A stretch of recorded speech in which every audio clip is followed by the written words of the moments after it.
오늘은 합의법칙과 고배법칙, 약수의 개수 등 경우의 수에 대해서 배워보도록 하겠습니다.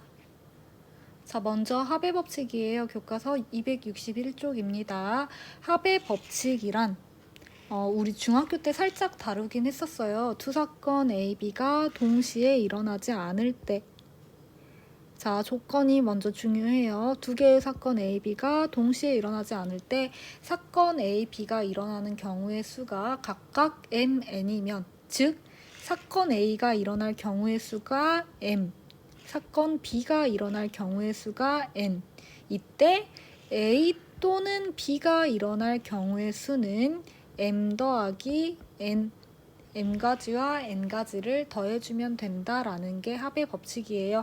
여기에서 중요한 건 조건들입니다. 동시에 일어나지 않는 사건들에 대해서 동시에 일어나지 않기 때문에 A 또는 B예요. A 그리고 B가 아니고 A 또는 B라고 표현하는 이유는 동시에 일어나지 않을 때 합의 법칙을 쓸 수 있기 때문입니다. 자, 그러면 A, B가 동시에 일어나지 않는다라는 소리가 무슨 소리인지 문제를 한번 봐보도록 할게요. 서로 다른 두 개의 주사위를 던질 때 나오는 두 눈의 차가 3 또는 4가 되는 경우의 수를 구하래. 자, 두 눈에 그러면 우리는 먼저 사건 A를 서로 다른 두 개의 주사위를 던질 때 나오는 두 눈의 차가 3인 경우의 수를 먼저 구해 볼 거예요. 자, 그러면 이런 경우가 있겠죠. 첫 번째 주사위에서 1이 나오고 두 번째 주사위에서 4가 나오면 4 빼기 1은 3이 되죠. 또 첫 번째 주사위에서 2가 나오고 두 번째 주사위에서 5가 나오는 경우도 있을 거고, 첫 번째 주사위에서 3이 나오고 두 번째 주사위에서 6이 나오는 경우도 있을 거고, 자, 첫 번째 주사위에서 4가 나오고 두 번째 주사위에서 1이 나오는 경우도 있겠죠. 왜냐면 4,7은 될 수 없기 때문에 주사위 눈이면 1부터 6까지에서만 생각을 해줘야 되잖아. 그래서 첫 번째 주사위가 이번엔 4가 나오고 두 번째 주사위가 1이 나오는 경우, 또 첫 번째 주사위가 5가 나오고 두 번째 주사위가 2가 나오는 경우, 첫 번째 주사위가 6이 나오고 두 번째 주사위가 3이 나오는 경우, 그러면 두 눈의 차가 3인 경우의 수는 총 6가지가 되겠죠. 지금 여기 위에 거에서 M에 해당하는 게 6인 거죠. 자, 그러면 두 눈의 차가 이번에는 4인 경우를 찾아보면 첫 번째 주사위가 1이 나오고 두 번째 주사위가 5가 나오는 경우, 첫 번째 주사위가 2가 나오고 두 번째 주사위가 6이 나오는 경우, 첫 번째 주사위가 3이 나오고 두 번째 주사위가 7이 나오는 경우 안 되죠. 또 반대로 생각해도 안 되죠. 그러면 첫 번째 주사위가 또 어떤 경우가 있냐면 5가 나오고 두 번째 주사위가 1이 나오는 경우도 있을 거고요. 첫 번째 주사위가 6이 나오고 두 번째 주사위가 2가 나오는 경우도 있겠죠. 지금 1,5와 5,2를 다른 경우로 봐주는 이유는 서로 다른 두 개의 주사위라고 했기 때문에 이 두 개는 엄연히 다른 경우에 속하게 됩니다. 자, 그러면 두 눈의 차가 4인 경우는 총 4가지가 되겠죠. 그러면 이제 우리가 구해줘야 되는 건 나오는 두 눈의 차가 3 또는 4가 되는 경우의 수니까 3이 되는 경우의 수 6가지 더하기 4가 되는 경우의 수 4가지 해서 총 10가지다 라고 답을 내주시면 되겠죠. 자, 그러면 교과서 문제 보도록 할게요. 이번에는 서로 다른 두 개의 주사위를 동시에 던질 때 나오는 눈의 수의 합이 5의 배수인 경우를 구하래. 자, 그러면 나오는 눈의 수의 합이 5의 배수가 되는 경우면 먼저 눈의 합이 5인 경우부터 생각을 할 수가 있겠죠. 자, 근데 여기서 우리가 생각을 해볼 건 서로 다른 두 개의 주사위야. 근데 주사위의 눈은 1부터 6까지만 나올 수가 있겠죠. 그러면 두 개의 주사위를 동시에 던질 때 나오는 눈의 수의 합은 최소값은 둘 다 1이 나올 때 2, 그리고 최대값은 둘 다 6이 나올 때 12. 그래서 두 개의 주사위를 던질 때에는 나오는 눈의 수의 합이 2부터 12까지만 나올 수 있다. 그러면 우리가 구해야 되는 경우는 2부터 12까지 중에서 5의 배수인 경우면 눈의 수의 합이 5가 되거나 눈의 수의 합이 10이 되는 경우, 이 두 가지 경우만 구해주시면 되겠죠. 자, 그래서 눈의 수의 합이 5가 되는 경우는 첫 번째 거 1, 두 번째 거 4, 첫 번째 거 2, 두 번째 거 3, 첫 번째 거 3, 두 번째 거 2, 첫 번째 거 4, 두 번째 거 1. 이렇게 네 가지 경우밖에 없을 거고요. 그 다음에 눈의 수의 합이 10이 되는 경우는 첫 번째 거 1, 두 번째 거 6 하면 안 되죠. 첫 번째 게 2가 나오면 두 번째 게 8이 돼야 되니까 얘도 안 되고 3일 때도 안 되고, 그러면 첫 번째 게 4, 두 번째 게 6일 때 되고요. 첫 번째 게 5, 두 번째 게 5일 때 되고요. 첫 번째 게 6, 두 번째 게 4일 때 되죠. 총 3가지.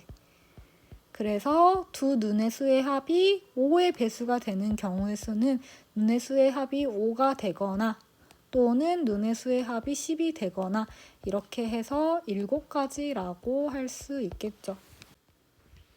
자, 그 다음에 교과서 예제 보도록 할게요. 자연수 x, y에 대해서 x 더하기 y의 합이 4 이하인 것을 만족시키는 순서상 x, y의 개수를 구하래.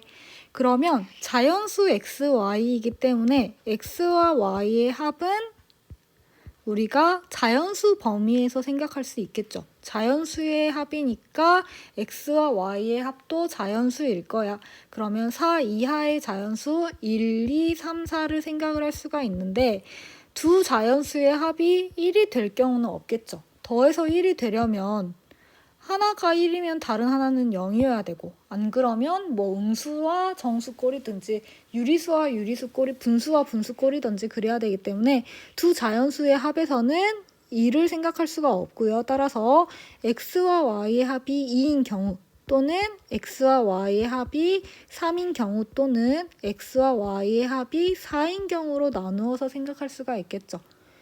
즉 x와 y의 합이 4 이하라는 소리는 x와 y의 합이 2인 경우를 구하고 또는 x와 y의 합이 3인 경우 또는 4인 경우를 구하시오 라는 소리인데, x와 y의 합이 2가 되는 경우는 x도 1, y도 1인 경우, 자연수의 범위에서는 이거 한 가지밖에 없죠. x와 y의 합이 3인 경우는 x가 1, y가 2 아니면 x가 2, y가 1 이렇게 두 가지 경우가 있을 거고요. x와 y의 합이 4인 경우는 x가 1, y가 3, x가 2, y가 2, x가 3, y가 1 이렇게 세 가지 경우가 있겠죠.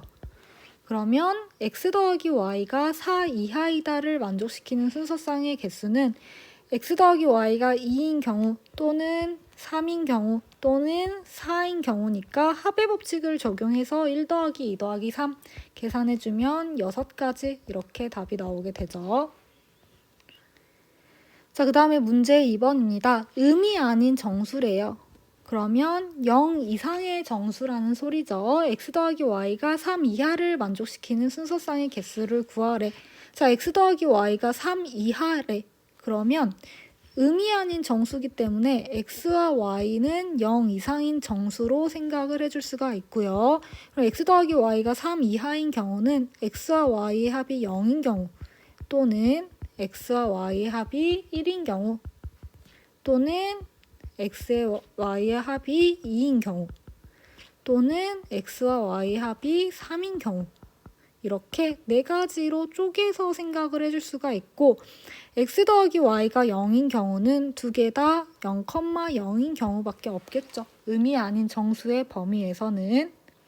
자, x와 y의 합이 1인 경우는 x가 0, y가 1이거나 x가 1, y가 0이거나 이렇게 두 가지가 있을 수 있고, x와 y의 합이 2인 경우는 x가 0, y가 2, x가 1, y가 1, x가 2, y가 0 이렇게 세 가지가 있을 수 있고, x와 y의 합이 3인 경우는 x가 0, y가 3, x가 1, y가 2, x가 2, y가 1, x가 3, y가 0 이렇게 네 가지가 있을 수 있겠죠. 따라서 순서상 전체 개수는 x 더하기 y가 0인 경우 또는 x 더하기 y가 1인 경우 또는 x 더하기 y가 2인 경우 x 더하기 y가 3인 경우를 더해준 총 10가지라는 결론을 얻을 수가 있겠죠. 자, 그 다음에 곱의 법칙으로 넘어가 볼게요. 방금까지는 합의 법칙이었어. 합의 법칙은 두 사건 A, B가 동시에 일어나지 않을 때 A 또는 B가 일어나는 경우의 수를 각각 더함으로써 얻을 수 있다는 게 합의 법칙이었고요. 자, 곱의 법칙은 말 그대로 곱할 거라는 거 예측이 되시죠? 어떤 걸 곱하게 되냐면 두 사건 A, B에 대해서 A가 일어나는 경우의 수가 M가지, 그 각각에 대해서 B가 일어나는 경우의 수가 N가지일 때 A와 B가 동시에 일어나는 경우의 수는 M 곱하기 N이다. 이렇게 곱해주는 거를 곱의 법칙이라고 합니다. 합의 법칙과의 차이점은요. 합의 법칙에서는 동시에가 아니라 또는이었어. A 또는 B. 근데 곱의 법칙에서는 동시에라는 거. 즉 A 그리고 B가 일어날 경우의 수라는 거죠. 예를 들어서 아래 문제를 한번 봐볼게요. 세 자리 자연수에 대해서 100의 자리의 숫자가 짝수, 10의 자리의 숫자와 1의 자리의 숫자가 모두 홀수인 수의 개수를 구하래. 그러니까 100의 자리의 숫자가 짝수인 사건, 그리고 10의 자리의 숫자와 1의 자리의 숫자가 홀수인 사건, 이런 것들이 다 그리고로 연결이 된 거예요. 동시에라는 소리죠. 그러면 곱의 법칙을 적용하게 될 텐데 어떻게 풀어야 되는지 한번 볼게요. 세 자리 자연수래. 세 자리 자연수라고 했기 때문에 이렇게 자리 3개를 만들어주고 100의 자리의 숫자가 짝수가 되어야 한대요. 자, 100의 자리 숫자 이 자리에는 짝수가 들어가야 돼. 그리고 나머지 10의 자리와 1의 자리의 숫자는 홀수가 들어가야 돼. 그러면 100의 자리에 들어갈 수 있는 숫자의 경우의 수는 2, 4, 6, 8 해서 4개가 있겠죠. 짝수가 들어가야 되니까 100의 자리에 들어갈 수 있는 경우의 수는 4가지. 10의 자리에 들어갈 수 있는 경우의 수는 1, 3, 5, 7, 9, 5가지. 1의 자리에 들어갈 수 있는 숫자의 경우의 수도 1, 3, 5, 7, 9, 5가지. 그러면 100의 자리는 짝수 2고 그리고 나머지는 홀수, 이렇게 동시에 일어나는 사건이기 때문에 4 곱하기 5 곱하기 5 이렇게 해주시면 되는 거죠. 따라서 계산해주면 100까지 이렇게 나오게 되죠. 자, 교과서 문제 3번 볼게요. 서로 다른 꽃병 2개와 장미 4송이가 있는데 꽃병에 장미를 꽂기 위해서 꽃병 1개와 장미 1송이를 동시에 택하는 경우의 수를 구하래. 동시에 선택을 한대요. 자, 그러면 꽃병과 그에 맞는 장미를 선택을 할 거야. 근데 꽃병 1개와 장미 1송이를 각각 하나씩 선택을 할 거예요. 그럼 내가 꽃병을 선택하는 경우의 수는 2가지. 그리고 그 각각에 대해서 내가 장미를 선택할 수 있는 경우의 수는 4가지. 동시에 일어나는 사건이니까 곱해주면 8가지 이렇게 나오게 되죠. 자, 그 다음으로 약수의 개수와 총합을 보도록 할게요. A, B가 서로 다른 소수일 때 A의 M승 곱하기 B의 N승의 약수의 개수를 한번 구해보면요. A의 M승 곱하기 B의 N승의 약수이기 때문에 A의 네모 곱하기 B의 세모, 이런 형태일 거야. 그쵸? 자, A의 M승 곱하기 B의 N승의 약수는 A의 몇 승 곱하기 B의 몇 승의 형태일 텐데 이때 약수이기 때문에 네모는 0보다 크거나 같고 N보다는 작거나 같은 정수일 거고요. 세모도 0보다는 크거나 같고 n보다는 작거나 같은 정수이겠죠. 왜냐하면 얘의 약수여야 되기 때문에 이 숫자의 인수여야 되잖아. 그러면 이런 범위 안에 들어가 있을 텐데 네모에 들어갈 수 있는 숫자를 고를 수 있는 경우의 수는 0부터 m까지의 정수이니까 m 더하기 1가지. 세모에 들어갈 수 있는 숫자를 고르는 경우의 수도 0부터 n까지의 정수 중에서 골라야 되니까 n 더하기 1까지. 동시에 일어나는 사건이죠. 네모와 세모를 내가 동시에 고르는 거니까 곱하기를 적용해서 곱의 법칙으로 구해줍니다. 따라서 a의 m승 곱하기 b의 n승의 약수의 개수는 m 더하기 1 곱하기 n 더하기 1개. 자, 그러면 약수의 총합을 구해보면요. 약수는 이런 형태로 생겼어.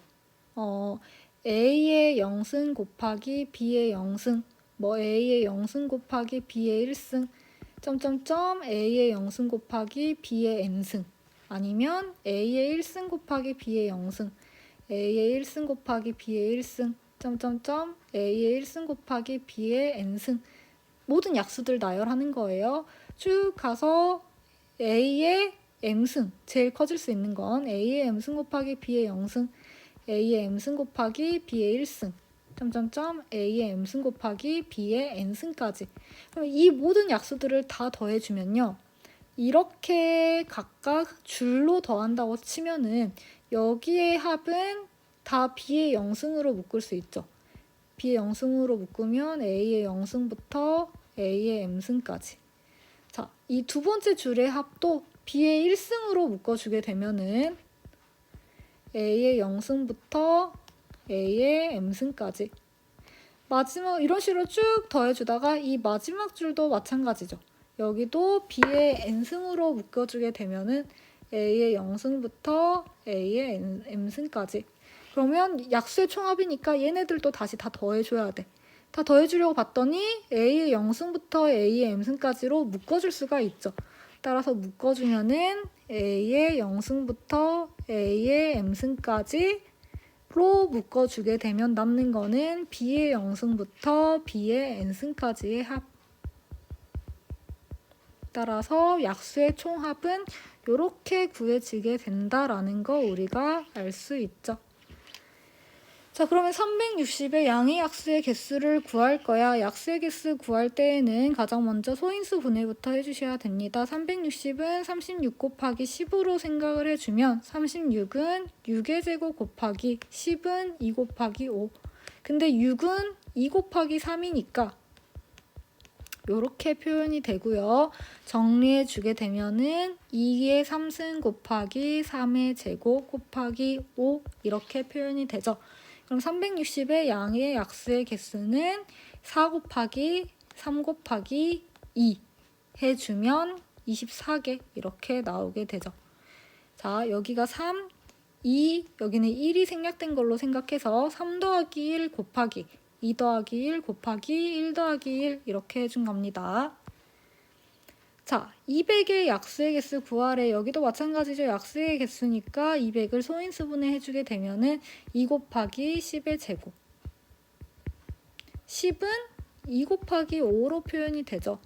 그러면 2의 3승 곱하기 5의 제곱. 약수의 개수는 3 더하기 1 곱하기 2 더하기 1 해주면 12개 이렇게 나오게 되죠. 자, 마찬가지로 54도 소인수분해 해주면 6 곱하기 9. 다시 한번 소인수분해 해주면 2 곱하기 3의 3승. 따라서 2 곱하기 4, 즉 8개. 216은 자, 216은 바로 딱 안 튀어나오면 일단 4 곱하기 54. 4는 2의 제곱이고요. 54는 6, 9, 54죠.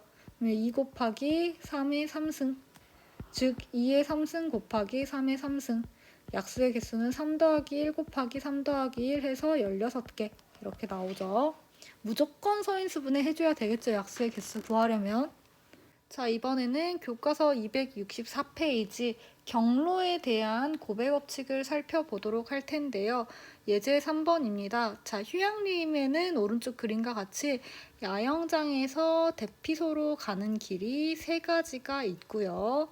대피소에서 정상으로 가는 길이 하나, 둘, 셋, 4가지가 있네요. 그리고 야영장에서 대피소를 거치지 않고 정상으로 바로 가는 길이 하나, 둘, 두 가지가 있는 상태입니다.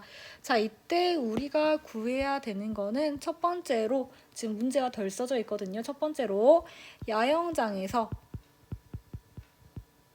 대피소를 거쳐서 정상까지 가는 경우의 수를 구하래. 자, 야영장에서 대피소를 거쳐서 정상으로 가야 돼요. 그러면 대피소를 필수적으로 거쳐야 되기 때문에 여기 두 가지의 길은 생각할 필요가 없겠죠. 자, 그러면 야영장에서 대피소로 가는 방법은 하나, 둘, 세 가지예요. 야영장에서 대피소로 가는 방법은 세 가지죠. 자, 근데 내가 만약에 예를 들어서 야영장에서 대피소를 가는데 이 길을 선택했다고 해봐. 그러면 대피소에서 정상으로 갈 때는 자, 이 길에 대해서 하나, 둘, 셋, 네 가지가 있는 거죠. 즉, 이렇게 가거나, 이렇게 가거나, 이렇게 가거나, 이렇게 가거나 네 가지가 있겠죠. 근데 각각의 이 길에 대해서 네 가지씩 존재하니까 이 경우에 네 가지, 이 경우에 네 가지, 이 경우에 네 가지씩. 그러면 대피소에서 정상으로 가는 경우의 수 네 가지와 야영장에서 대피소로 가는 경우의 수 세 가지를 곱해서 총 12가지가 있다라고 해줄 수가 있죠. 자, 그 다음에 두 번째로 우리가 구해야 되는 거는 야영장에서 정상까지 가는 모든 경우의 수를 구하래. 자, 그러면 야영장에서 정상까지 가는 모든 경우의 수는 크게 두 가지의 형태로 나눌 수가 있어요. 야영장에서 대피소를 거쳐서 정상으로 가는 경우, 1번 경우죠. 자, 이 경우가 12가지가 있었어. 그 다음에 두 번째 경우는 야영장에서 대피소를 거치지 않고 정상으로 바로 가는 경우가 있어요. 이 경우는 하나, 둘, 두 가지가 있죠. 그러면 야영장에서 정상까지 방법은 야영장에서 대피소를 거쳐서 정상으로 가는 12가지 또는 야영장에서 정상까지 가는 두 가지. 즉, 이 경우와 이 경우 중에서 선택을 하면 되는 거니까 합의 법칙을 적용해서 총 14가지가 있다라고 해줄 수가 있겠죠. 자, 그 다음에 문제 6번입니다. 오른쪽 그림과 같이 네 지점 A, B, C, D를 연결하는 도로망이 있는데 이 도로망 중에서 주어진 도로를 이용해서 A 지점에서 D 지점까지 가는 경우의 수를 구하래. 근데 같은 지점을 2번 이상 지나지 않는데요. 자, 그러면 A에서 D 지점까지 가는 경우를 조금 나눠 볼게요. 자, A에서 B로 이동을 해가지고 B 지점에서 D 지점으로 가는 방법이 있겠죠. 또 A에서 C 지점으로 일단 간 다음에 C 지점에서 D 지점으로 가는 방법도 있겠죠. 근데 이 방법뿐만이 아니고 A 지점에서 B 지점으로 갔다가 B 지점에서 C로 가서 D로 가는 경우도 있을 거고요. A 지점에서 C 지점을 먼저 갔다가 B가 아닌 그 다음에 B 지점으로 갔다가 D로 가는 경우가 있겠죠. 그래서 크게 나누면 이렇게 네 가지인데 이 네 가지 각각이 몇 개씩 있는지를 보시면요. 자, 먼저 A 지점에서 B 지점까지 가는 방법 한 가지. 그리고 B 지점에서 D 지점까지 가는 경우는 하나, 둘, 세 가지. 그래서 총 세 가지가 있겠고요. 자, A 지점에서 C 지점을 거쳐서 D 지점으로 가는 경우는 A에서 C로 가는 경우 하나, 둘, 두 가지. C에서 D로 가는 경우 한 가지. 해서 두 가지가 있겠죠. A에서 B를 거쳐서 C를 거쳐서 D로 가는 경우는 A에서 B로 가는 경우 한 가지. B에서 C로 가는 거 한 가지. C에서 D로 가는 거 한 가지. 총 한 가지가 있겠고. A에서 C를 거쳐서 D로 가는 경우의 수는 자, A에서 C로 가는 거 두 가지, C에서 B로 가는 거 한 가지, B에서 D로 가는 거 세 가지 해서 총 6가지가 있겠죠. 그러면 A 지점에서 D 지점까지 가는 경우는 이렇게 가거나 또는 이렇게 가거나 또는 이렇게 가거나 이렇게 가는 거니까 각각의 경우에 대해서 합의 법칙을 적용해가지고 총 12가지가 있다라고 해줄 수 있겠죠.